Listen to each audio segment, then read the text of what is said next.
4장 10절에서 16절까지 말씀입니다.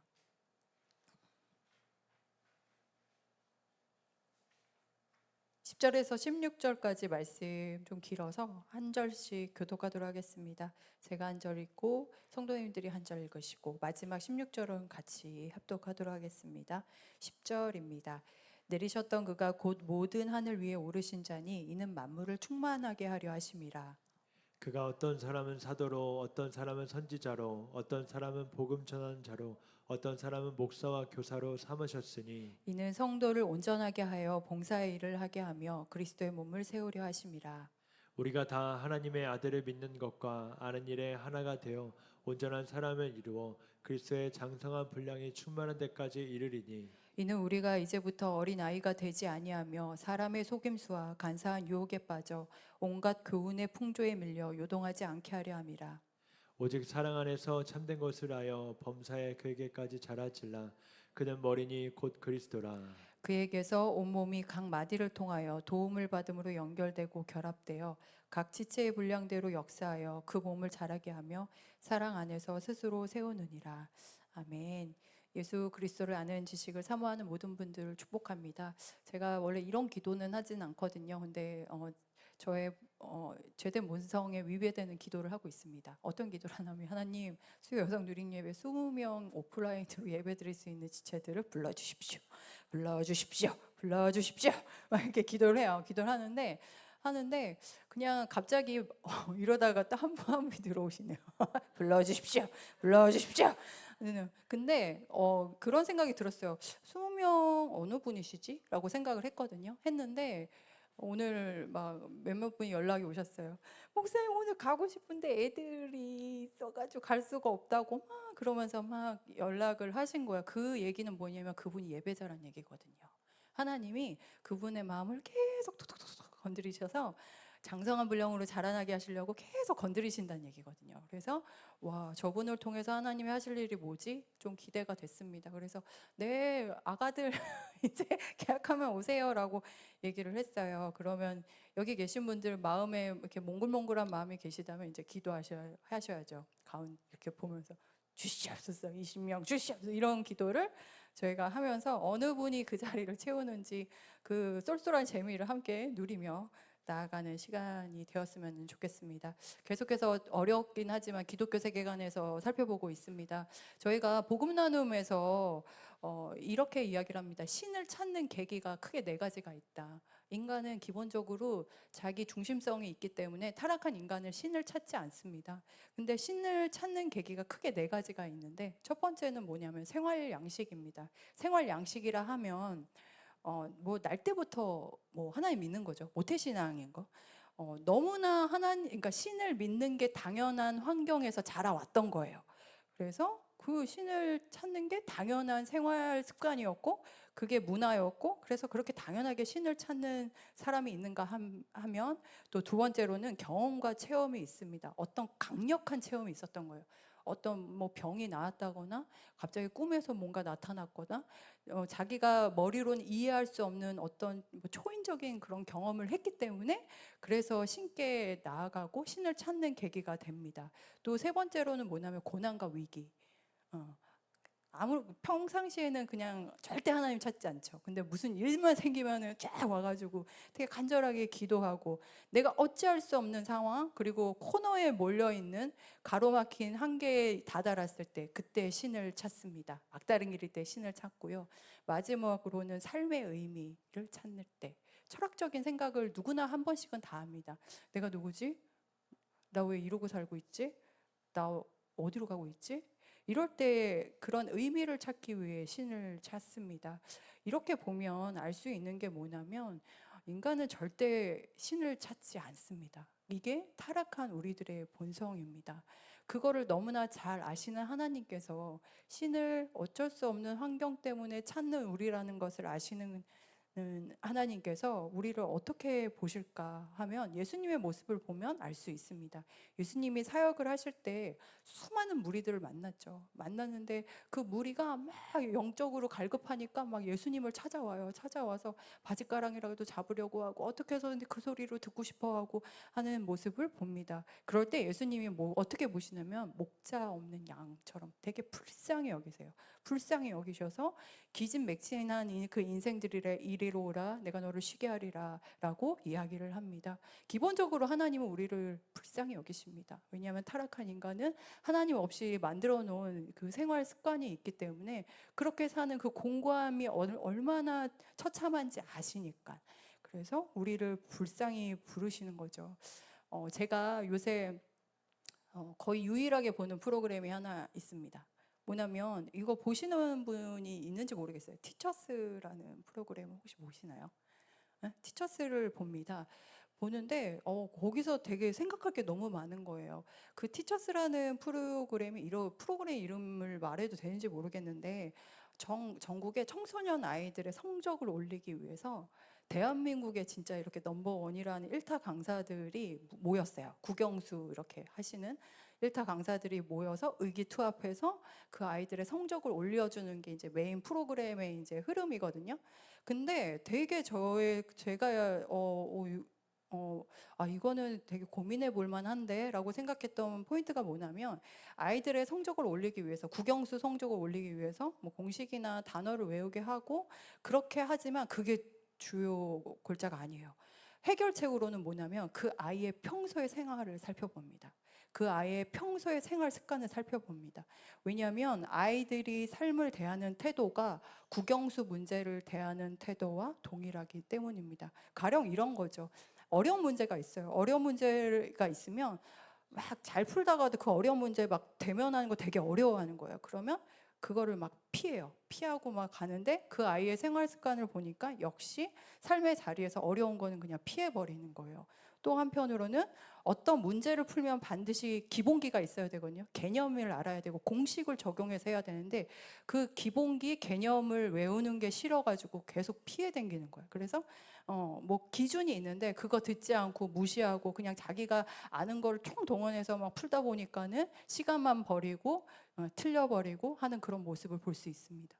그래서 그걸 보면서 저가 한 문제씩 수학을 풀기 시작했습니다. 왜냐하면 왜 푸냐면은 그러니까 저도 보고 싶은 거예요. 물론 저도 삶의 자리에서 어떤 어려운 문제가 있을 때 나는 어떻게 반응하지? 알죠. 아는데 그 수학 문제 풀면서 그 미묘함을 또 경험해보고 싶은 거예요. 그래서 한 문제씩을 풉니다. 한 문제씩을 딱 풀면은 여전히 제 생활 습관에서 나오는 본성이 이렇게 나오는 거죠. 어려운 문제가 아니라 저는 의식의 흐름대로 가는 사람이거든요. 그러니까 막 풀다가 막 딴 데로 가요. 막 딴 데로 가서 막 그림 그리고 있고 막 이러고 있는 거예요. 제가 그거 보고서 똑같네. 문제 요 아주 별거 아닌 문제 푸는 거나 내가 삶을 대하는 태도나 동일하네. 이런 생각을 했습니다. 사랑하는 여러분, 예수님께서는 어제나 오늘이라 우리에게 이렇게 말씀하십니다. 당신이 길과 진료 생명이라고 변함없이 말씀하셨고 처음부터 끝까지 동일하게 우리에게 각자에게 우리 공동체에게 동일하게 말씀을 하시거든요. 저희들이 기독교 세계관을 계속 이제 배우는 이유는 목자 없는 양같이 이리저리 방황하는 인생이 아니기 때문에 그렇습니다. 길과 진리와 생명이 되신 그분의 음성을 듣기 위해서 우리도 계속 데이터를 쌓는 거죠. 그래서 오늘 세계관을 먼저 이제 유인물을 나눠드렸잖아요. 좀 훑어보고 오늘 말씀을 보려고 하는데. 성경의 핵심 메시지는 4가지 구조로 되어 있죠. 창조, 타락, 구원, 완성으로 되어 있습니다. 이 흐름이 우리가 가지고 있어야 할 세계관입니다. 근데 우리가 그동안 살펴봤던 세계관은 세상이 만들어진 토대 위에 세워진 세계관입니다. 해 아래 새로운 게 없다고 그냥 초대 교회가 있었던 시절에 태동했던 그 철학이 현재 사회에도 엄청난 지대한 영향을 끼치고 우리의 정신을 영향력을 끼치고 있고 무의식 중에 우리가 만들어 놓은 습관들이 다 여기에 영향을 끼치고 있어요. 그래서 오늘은 이렇게 한번 해보겠습니다. 어떻게 하면 더 이해할 수 있을까 막 고민을 엄청 하고 있습니다.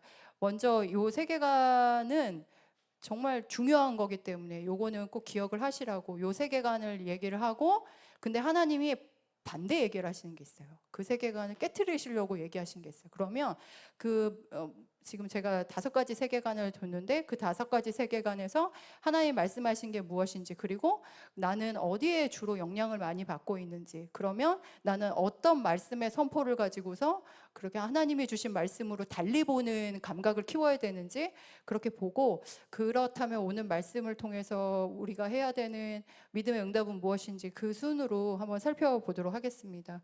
먼저 계속 반복을 하죠. 유신론적 세계관으로 살아가는 사람이 있습니다. 이 사람들은 신이 모든 걸 창조하셨다고 믿습니다. 그래서 신의 도움을 구하며 살죠.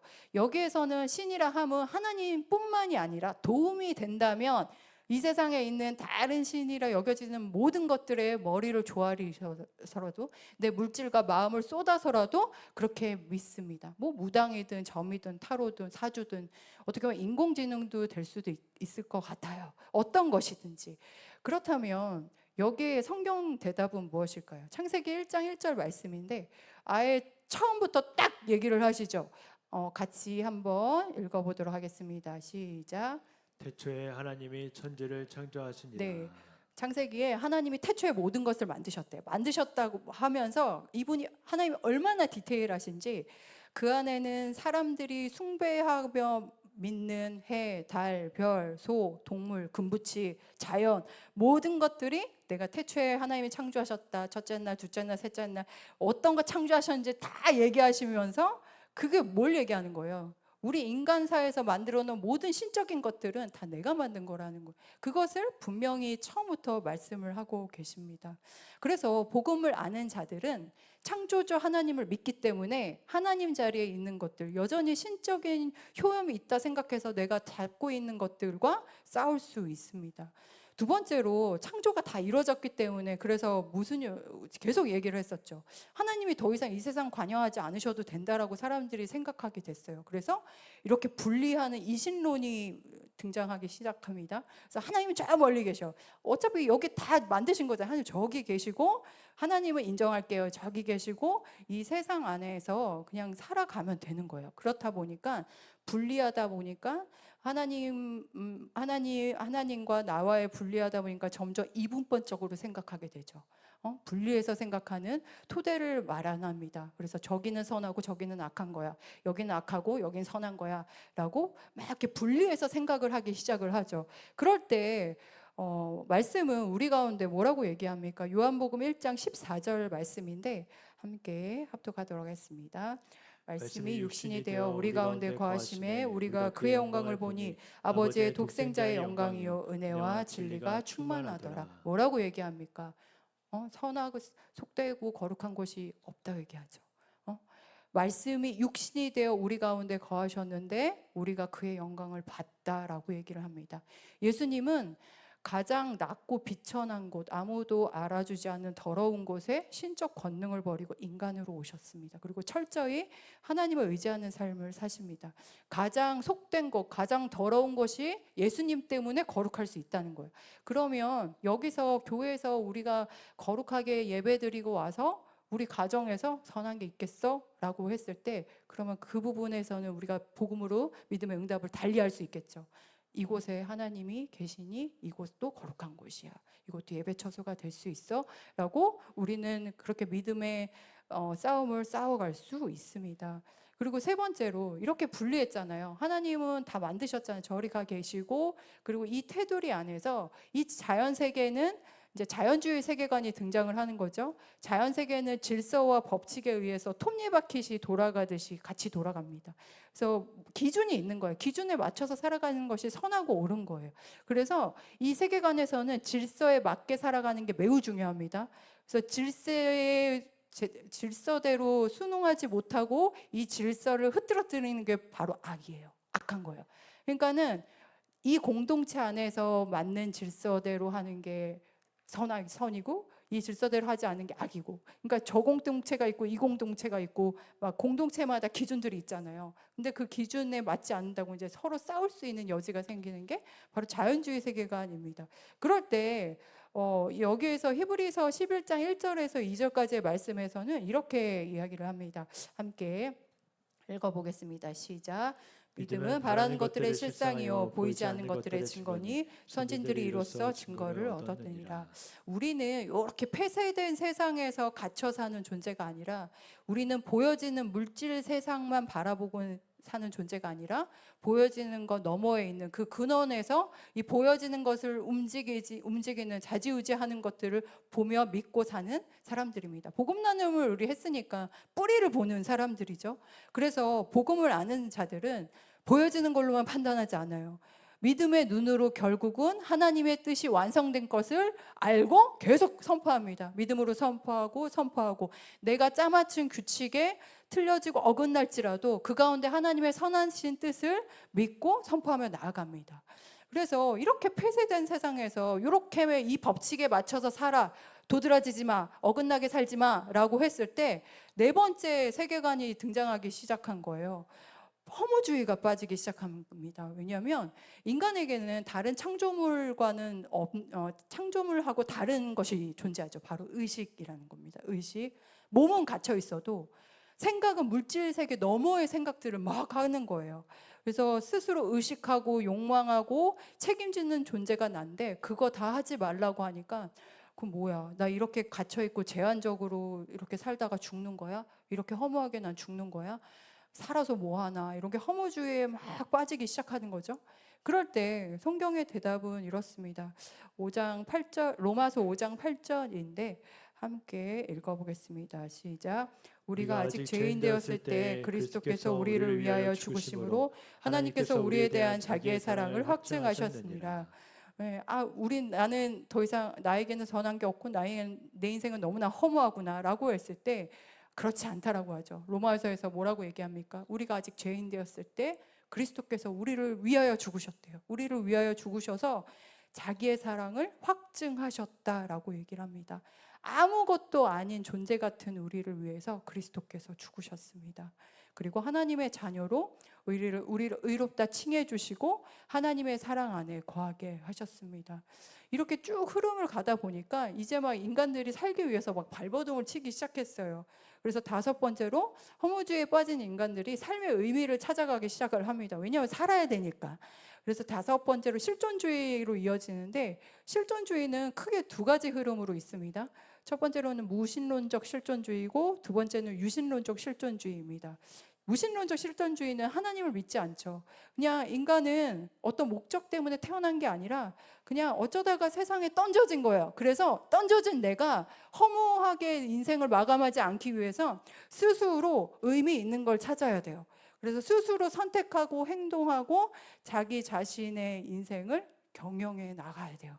그러다 보니까 전적인 책임이 따르다 보니까 당연히 이런 세계관으로 살면 불안하고 절망을 느끼게 됩니다. 근데 반대로 유신론적 실존주의는 뭐냐면 신의 존재를 인정합니다. 신의 존재를 인정하지만 신보다는 내가 더 중요한 거예요. 내가 더 중요해서 하나님이 그동안 이 땅 가운데 오셔서 과거에서 현재를 지나 미래로 어떻게 가시는지 그 방향성에 나를 맞추는 게 아니라 현재 내가 중요한 거예요. 현재 내가 중요하고 내 어려움을 헤쳐나가기 위해서 필요한 것은 신앙인 거예요. 내 현재의 문제들을 해결하기 위해서 신적인 도움을 구하는 거, 그 정도까지만 신을 인정하는 겁니다. 그러다 보니까 현재에서 내가 느끼는 감정, 하나님과 신적인 어떤 존재와 느껴지는 그런 관계가 되게 중요하게 여겨지죠. 그럴 때 성경 대답은 어떠합니까? 성경에는 사도행전 1장 8절에 이렇게 이야기를 합니다. 이것도 함께 읽어보겠습니다. 시작. 오직 성령이 너희에게 임하시면 너희가 권능을 받고 예루살렘과 온 유대와 사마리아와 땅끝까지 이르러 내 증인이 되리라 하시니라. 아멘. 성령이 너희에게 임하시면이라고 얘기했잖아요. 성령은 누군가요? 예수의 영이죠. 예수의 영은 어떤 걸 해주셨나요? 이 땅 권세를 이기시고 승리하신 부활의 주님이십니다. 그 주님이 우리와 함께 계시기 때문에 어떤 것에도 매이지 아니하며 구원받은 자로서 살아가게 우리를 인도해 주셨습니다. 결국 그게 무엇이냐면 태초부터 우리를 만드셨던 우리는 어쩌다가 만들어진 존재가 아니라 하나님의 형상으로 우리를 다시 회복시켜 주시고, 그 하나님 회복시켜 주신 하나님께서 우리를 하나님의 나라 안으로 살아갈 수 있도록 존재하게 하셨고, 하나님의 형상을 맡은 역할을 부탁하셨어요. 그게 바로 사도행전 1장 8절에 나오는 지상 대명령입니다. 성령이 너희에게 임하시면 예루살렘과 온 유대와 사마리아와 땅 끝까지 이르러 내 증인이 되리라 하시니라. 이렇게 말씀하시죠. 내가 복음을 깨달았다는 것은, 이 부분에 대해서 깨달았다는 것은 이 땅에서 하나님 나라를 발견했다는 뜻이죠. 그래서 어쩌다 생겨있는 의미 없는 존재가 아니라 하나님의 나라에 나를 쓰임받기 위해서 지금 나를 불러주셨고, 태초부터 지금까지 나를 계획해 주셨고, 나와 이제 나를 알기 위해서는 타인을 알아야 되고 세상을 읽어 나가기 알아야지, 이걸 다 알아야지만 내가 이런 존재구나라는 것을 알 수 있다라는 걸 우리에게 알려주십니다. 이것이 복음을 아는 자로서 하나님 나라 안에 이야기를 써 내려가는 방식입니다. 요 패턴은 지금까지도 너무나 중요하게 계속 가거든요. 죄송해요. 아직 이제 중간 왔습니다. 중간 왔습니다. 제가 이렇게 했나 봐요. 네. 네. 네. 이번에 여기 딱 중간까지 왔어요. 네. 그래서 오늘 본문 말씀을 적용을 한번 해볼게요. 적용을 해보는데, 그럼 바울은 요 5가지 세계관에서 어떤 거에 영향을 좀 많이 받은 사람 같으세요? 어떤 거 같으세요? 바울도 율법이라는 촘촘한 기준의 잣대로 세상을 살아갔던 사람입니다. 그렇게 살아야 안전했기 때문에. 근데 옳고 그름을 판단하는 게 율법이었죠. 근데 그렇게 만들어 나간 세상의 열매는 무엇이었냐면 수많은 사람들이 죽임당함을 당했고, 공동체는 계속 갈라지고 분열이 나타났습니다. 근데 그렇게 살아가던 바울에게 부활의 주님이 나타나셨죠. 성령이 너희에게 임하시면, 부활의 주님이 나타났을 때 완전히 박살이 났죠. 몸 하나 내 하나 몸뚱아리도 내 의지로 될 수 있는 게, 내 계획대로 될 수 있는 게 없구나라는 것을 처절히 경험했고, 나약한 허무한 인생으로 전락하는가 싶더니 부활의 주님이 다시 눈을 뜨게 하셨고, 이제 하나님에게 붙들린 인생이 어떤 것인지를 이제 알려주시죠. 그래서 이제는 복음을 아는 자로서 이 사람은 계획해서 그 안에서 갇혀져서 지내는 존재가 아니라 하나님이 불러주신 대로 가는 존재가 됐어요. 그렇다면 복음을 아는 자로서 하나님 나라의 의미를 가지고 사는 게 무엇일까? 오늘 한 가지 메시지만 가지고서 나누고 이제 기도하고 마치겠습니다. 복음을 아는 사람만이 교회를 함께 세우는 기쁨을 누립니다. 한 가지 메시지는 복음을 아는 사람만이 교회를 함께 세우는 기쁨을 누립니다. 바울이 하나님, 그러니까 성령에 이끌려서 이제 본인이 가보지 않았던 아시아 땅을 막 밟으면서 복음을 증거를 하죠. 그 사람을 만나게 해주셨고, 막 생각지 않았던 자기의 바운더리를 넘어서는 수많은 일들을 이 사람이 경험을 했어요. 그랬을 때 그 가는 곳곳마다 바울이 교회를 세웠거든요. 근데 사도행전이라든가 서신서를 읽어보면 교회를 세우기에 최적화된 적절했기 때문에 세운 게 아닙니다. 뭐 GTS 이번에 전도여행 갔었잖아요.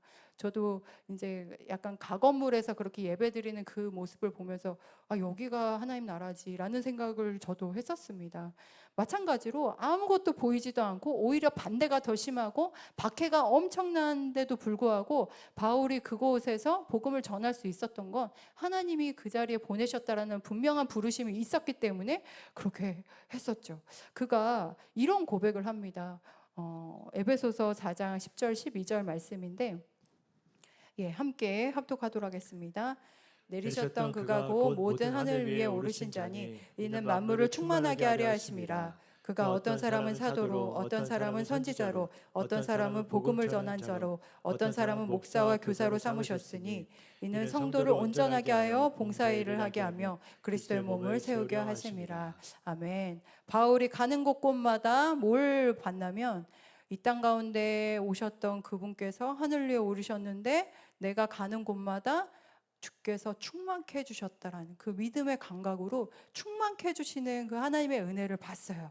그래서 그 다음에 그 보았기 때문에 이렇게 믿음의 응답을 하죠. 어떤 사람은 사도로, 어떤 사람은 선지자로, 어떤 사람은 복음 전환자로, 어떤 사람은 목사와 교사로 삼았다라고 얘기를 합니다. 결국 다른 말로 하면은 내가 경험한 복음을 삶으로 풀어가는 훈련을 했다는 얘기예요. 우리는 복음을 아는 자로서 하나님 자리에 있는 것들을 알고 그것을 싸워 나가는 사람이죠. 그것을 구체적으로 싸워 나가는 훈련을 했다라는 거예요. 이것이 믿음의 응답입니다.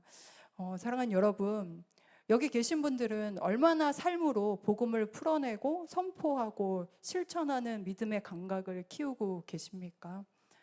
이제 막 여름 사역이 내일 드리머스 수련회가 마치면 이제 마치죠.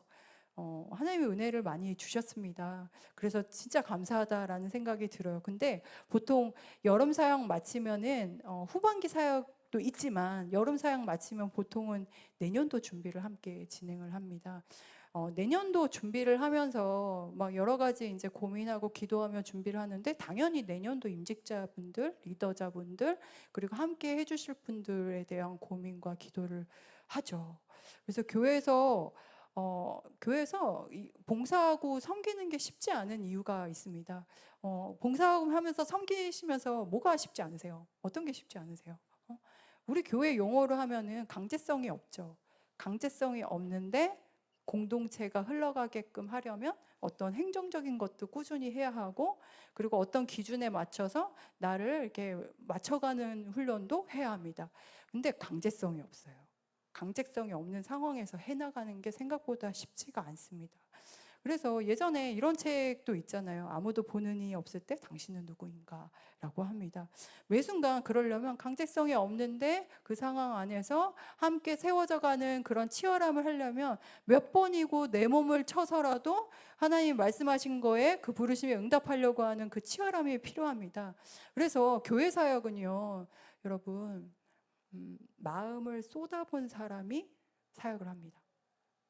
뭔가 재능이 있고 뭔가 가진 게 있고 뭔가 내가 풀어낼 수 있는 충분한 능력이 있어서라기가 아니라 한 번이라도 마음을 쏟은 사람이 쏟은 분들이 교회에서 함께 사역을 하십니다. 다른 말로 하면 막 속상해보고 막 씩씩질 거려보고 욕도 한번 해보고 이러신 분들이 교회 사역을 같이 하실 수 있습니다.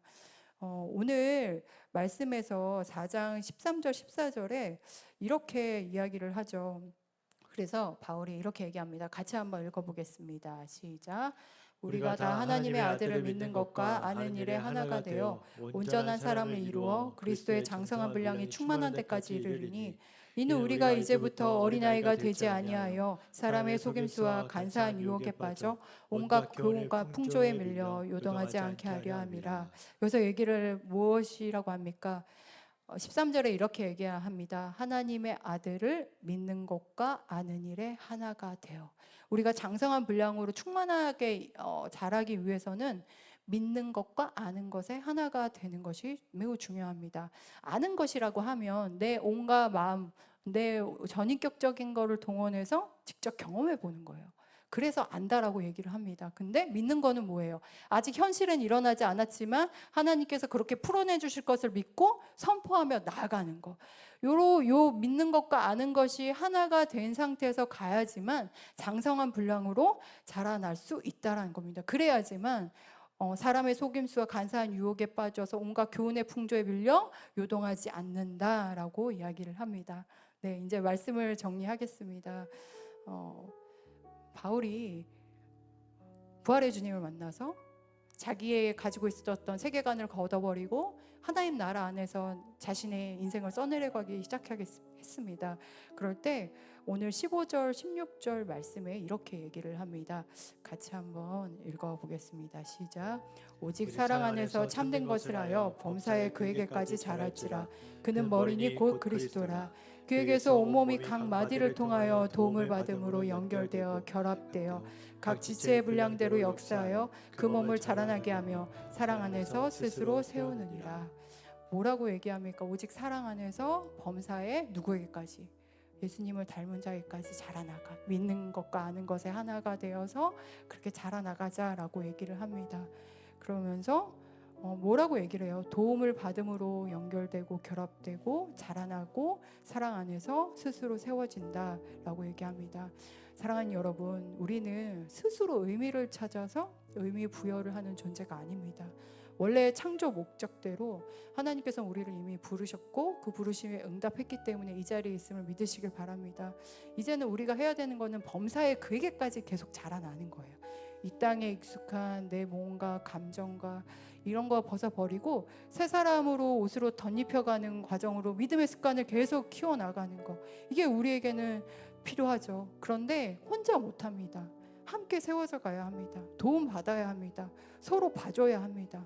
그리고 중요한 거, 마음을 쏟아봐야 하고 아파해 봐야 하고, 마음이 그래야 마음이 가고 기도하게 되거든요. 오늘 우리가 하나님 나라에 있는 내 삼위임을 하나님께서 깨닫게 해주실 적에 이 시간 좀 기도하기를 원하는 게 무엇이냐면, 하나님, 제가 하나님께서 저를 불러주셨는데 저를 어느 자리에 마음속게 해주십니까? 어떤 것 때문에 지금 마음 아파하게 하십니까? 속상하게 하십니까? 그거를 볼 수 있는 믿음 허락해 주십시오. 그 과정을 통해서 하나님의 부르심의 자리가 어디인지 인도함을 받으시는 저와 여러분이 되시길 예수님의 이름으로 축원드립니다. 이 시간 함께 찬양하기를 원합니다.